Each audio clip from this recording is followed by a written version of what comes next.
Wala nang masabi. Nag-post kasi ako ulit ng picture.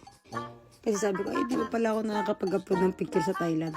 Una pa lang yun, day 1. Ayan yung post ko. Ang ganda. Ganda. Ganda. Pag-check ko na naman ng comment section. Nagkaanak. Di pa yung tumigil eh. Nawa pa akong guys. Ang hirap nyo na. Di pa yung tinapos.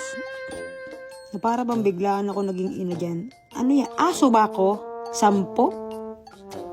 10? Aso yarn? Pinapasaya ko naman kayo ah. Ba't di? Nakakatawa? Di pa tapos, di ba? Nag-post pa ako nung Nako! Pag yan, nakita niya na may ang dami nyo bang time?